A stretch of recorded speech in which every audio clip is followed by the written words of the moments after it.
Selamat sore para penonton. Hari ini saya Muhammad Rizky ingin membahas mengenai podcast Geraha BK3S.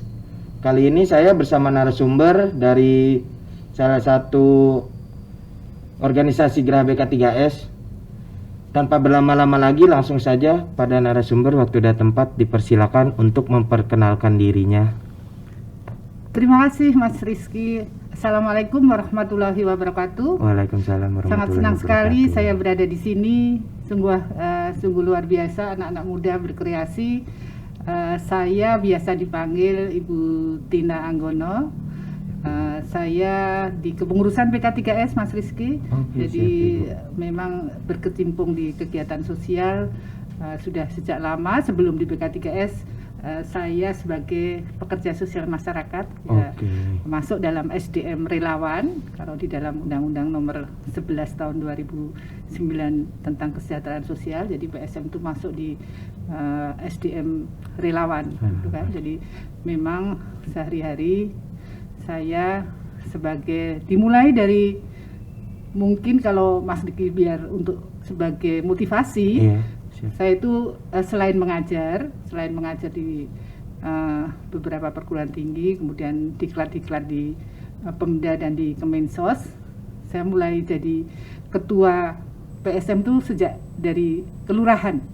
Jadi mulai dari akar-akarnya paling bawah dulu, paling bawah di kelurahan, kemudian kecamatan, kemudian waktu itu di kelurahannya di Grogol Utara, kecamatan Kebayoran Lama, kemudian ketua di Jakarta Selatan, kemudian ketua DKI, mungkin juga ketua DKI sampai 3 periode gitu kan. Jadi ya memang namanya sosial ya, kalau nggak ada honor dan sebagainya. Jadi kita hanya sebagai bagaimana memotivasi anak-anak muda untuk berkiprah di kegiatan sosial. Kemudian setelah DKI, saya sekarang jabatannya adalah Wakil Ketua Umum IPSM, Ikatan Pekerja Sosial Masyarakat tingkat nasional, selain di kepengurusan BK3S di bawah Ketua 1 Pak Amir gitu. Lumayan sekali track record Ibu ya. Waduh, saya hanya minder ngobrolnya. Kan anak muda milenial. Iya sih, lumayan motivasinya Ibu. Ketinggalan kalau masalahnya. Gini sih Ibu, kan kita di sini di Geraha BK3S memecahkan masalah mengenai kesejahteraan sosial ya Ibu ya.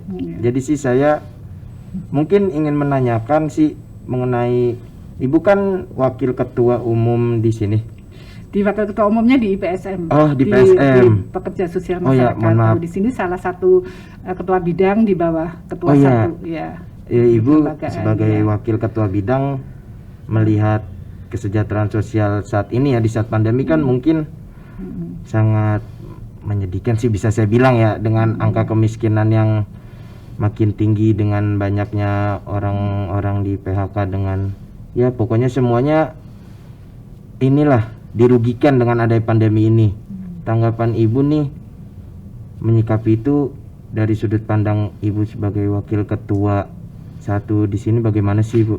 Oke, jadi di satu sisi mungkin ada pandangan yang seperti itu, tapi kita menyikapinya harus optimis. Karena semua ini kan anugerah semua kan dari Allah Subhanahu wa taala, di mana kita harus menyikapi dengan positive thinking. Jadi kita juga harus memotivasi masyarakat untuk memang harus menghadapi segala sesuatunya ini. Dan kami di lembaga salah satu di bidang kelembagaan, khususnya kemitraan, kita harus bermitra dengan siapapun yang bisa bagaimana membantu mereka dalam bidang bantuan langsung, mungkin itu juga sembako, mungkin juga dalam hal pemikiran-pemikiran, pendampingan, karena relawan-relawan ini mungkin juga BK3S punya relawan, kemudian juga bermitra dengan pekerja sosial masyarakat yang ada di setiap desa dan di kelurahan, itu saling memotivasi masyarakat untuk tetap semangat, survive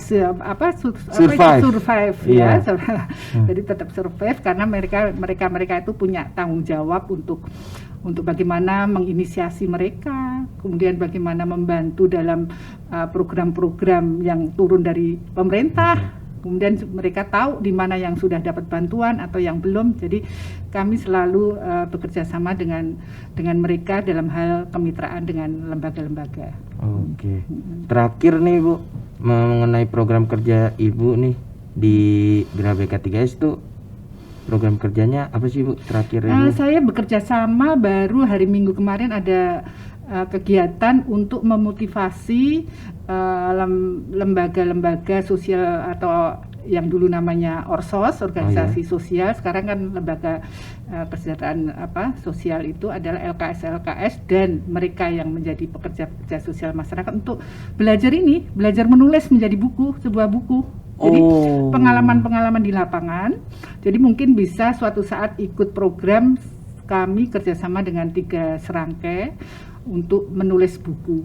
Jadi mereka punya kebanggaan karena sudah punya buku apa yang dijalankan di masyarakat pada saat pendampingan terhadap mereka yang memang sedang dalam tanda kutip lebih bermasalah karena ini ada COVID seperti ini. Benar.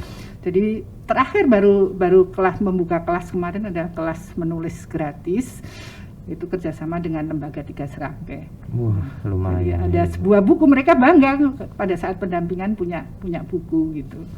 Apapun yang dikerjakan, jadi walaupun hanya sederhana, tapi bagaimana supaya ada perubahan. Iya benar. Menghilangkan permasalahan nggak mungkin bisa secara cepat, paling tidak ada perubahan aja Mas Rizky. Benar.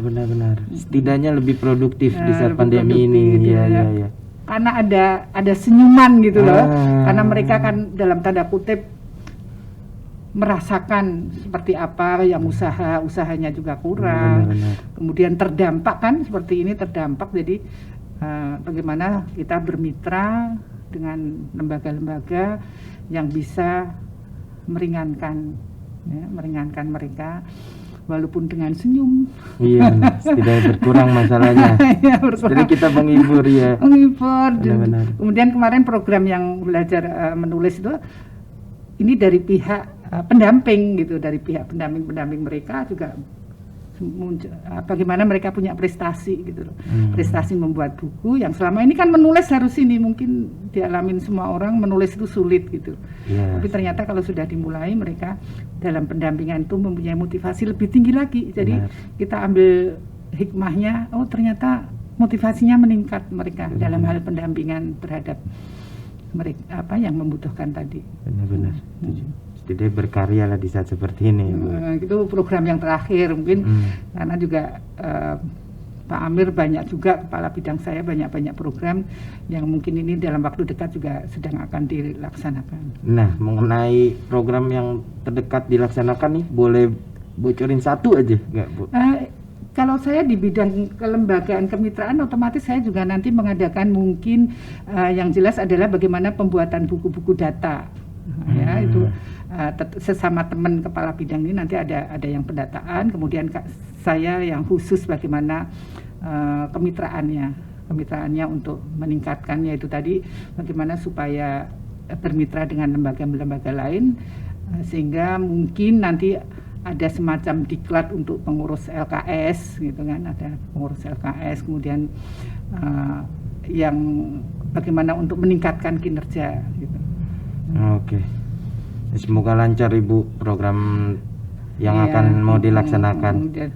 Dan yang jelas juga mungkin nanti juga banyak seperti Mas Rizky itu berkreasi gitu kan. Amin. Untuk berkreatif untuk bagaimana bisa bergerak di tingkat paling bawah yaitu di kelurahan, khususnya di DKI ini kan di kelurahan-kelurahan merupakan tempat mereka masyarakat untuk bertempat tinggal gitu. Jadi bagaimana pendataan dan sebagainya harus dimulai dari situ. Siap Ibu. Sudah Ibu, cukup sekian Ibu ya perbincangan ini. Sehat-sehat Ibu. Alhamdulillah. Ya mudah-mudahan terus juga kepada semuanya pemirsa mungkin juga mari kita selalu berbuat sesama minimal di lingkungan terkecil di kelurahan-kelurahan atau di tempat tinggalnya masing-masing.